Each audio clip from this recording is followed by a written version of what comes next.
we just as people want our freedoms back, and we're here to stay until that happens. Chad Williamson, counsel with the truckers. We are on day 5 of the trucker blockade down at the Coutts border crossing. It's an early morning here, and there hasn't been a lot of activity. Some enforcement attempts and threats were made yesterday, but I think the logistical issues associated with enforcement on this type of a protest, especially with some peculiar and large pieces of heavy equipment out on the highway and the sheer volume of them, creates an insurmountable issue for law enforcement to actually conduct enforcement operations. Now, I don't think that that's necessarily to say that enforcement is not going to take place. That is what is expected here. But frankly, I don't think that it is helpful for people like Mr. Kenny to be making allegations of assault without having all of the information before jumping to such conclusions. It's my understanding that the RCMP themselves are questioning whether or not that assault happened. And frankly, it is not helpful to be running confusing and aggressive narratives against people without having all of the evidence.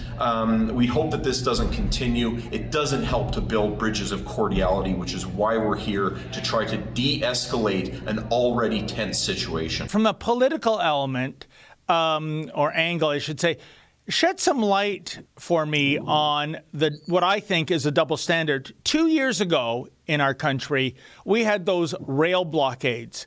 Those didn't go on for days, like the situation at Coutts. They went on for weeks, and it was a complete paralyzation of rail traffic, costing the Canadian economy billions and billions of dollars. It went on for weeks, and it was like, hey, no big deal. And train traffic was completely stymied. As you mentioned earlier, there are 2 lanes open at the border crossing right now. Why is it that one group of people, for one blockade, they have seemingly as much time as they want to do their protest or their demonstration or their blockade, and for these truckers, the moment it's a few days old, there's this, urgency to dismantle it. Can you explain this to me, guys? Yeah. So I think that the government of Alberta understands that this is not just a local movement or the few surrounding local areas. This is a province-wide, and now it's turning into it's a federal issue.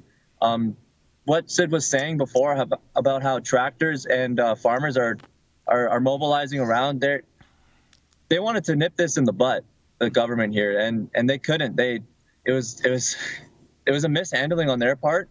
But that's why I think they enacted so fast, and they wanted to shut this right down, because the second those farmers got angry, they started blocking highways down here. And if that happens up near Calgary, Edmonton, we got a different kind of problem on their hands. And just to add on that, these protesters who are protesting at the trains and blocking that off, well, and this phrase has been thrown around a little bit, the fringe minority. Well, they are quite literally the fringe minority, the people who were doing that. Whereas now we are seeing it is literally the people en masse that are standing up against this. So it's a bit larger of a group, you could say, that's standing up against this.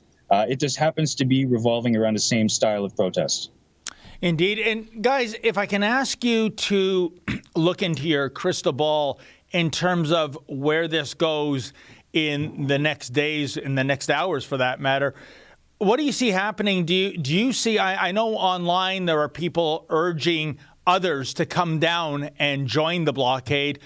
Do you see that happening in any kind of critical mass? Or, it must be very cold, very arduous, very boring for that matter. Do you see some truckers saying, oh, you know what, we've made our point, I want to go home now? How do you think this is going to play out?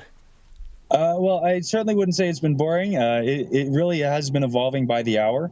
And I think looking forward, like we were at the the Milk River police barrier that was set up. And there are hundreds and hundreds of trucks and other supporters there lined up, all trying to get in here to Coutts to support these guys and to bring them supplies and other things that they would need.